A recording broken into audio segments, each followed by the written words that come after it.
Welcome to Nightingale Dementia Consultants. My name is Brian Balke of Hypnosis Rising, and this is our sixth briefing on self-care for the caregiver. In our support for each other, we hold cognitive decline to be a marathon of trust. This is to uphold the principle that moderates its bleakness. Cognitive decline is not unique in this regard. Most of our terminal illnesses reflect a common pattern, a failure of self-care earlier in life. What makes cognitive decline so frustrating is that many sufferers were just trying to succeed in a competitive world. They couldn't see that in the process they were poisoning their own brains. Once disease sets in, unfortunately, the biological process cascades and becomes irreversible. A confrontation with terminal illness generates powerful emotions. It is the social or conscious mind that regulates our emotions. As your loved one forgets themselves, that regulation fails. They look to us for support, and thus trust is essential. But trust begins with trust in ourselves. As they lose themselves, the foundation for trust must be rebuilt in every moment. We must recognize the difficulty and strain of that work. We also need to prepare for it so that the effort does not overwhelm us. When we are overwhelmed by an experience, we suffer a trauma. This slide charts the process. Prior to the crisis, we have balance between nourishment and effort.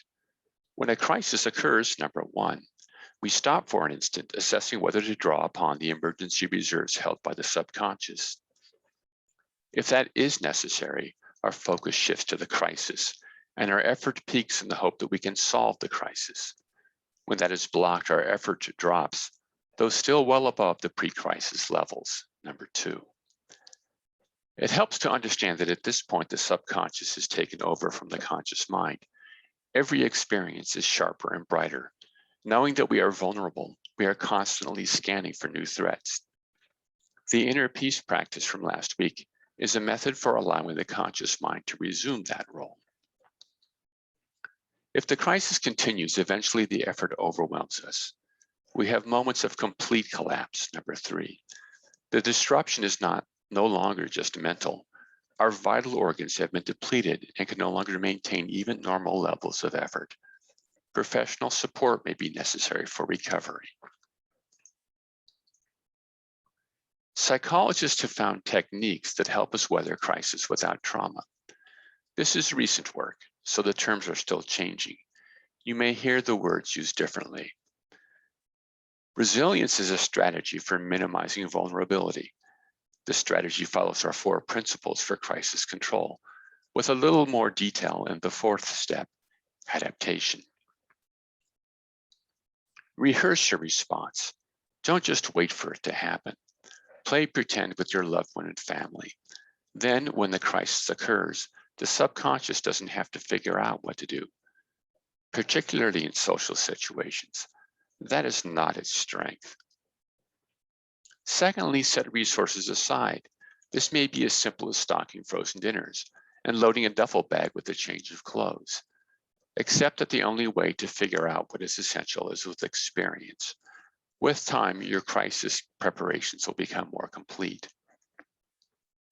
Finally, don't put all your eggs in one basket. Look at how you spend your time. Identify activities that could be done by others. Figure out which are easiest to share with others and negotiate agreements. Then exercise those agreements so that everyone understands the value of their contribution. The second principle is hardiness. Hardiness is a quality of character. It motivates curiosity. That may seem a little perverse when talking about a terminal illness, but it is to be preferred to fatalism. Hardy people take ownership of their experience. It may not be what they would like, but they know that they make a difference. In taking an active role, they gain insight and understanding that allows them to improve the situation. That learning is a form of strength. Finally, hardy people anticipate that most people enjoy seeing problems solved. That may be only because they are worried about the future, but often it includes joy that someone they admire is again able to share their gifts. The qualities of resilience and hardiness have their foundation in childhood.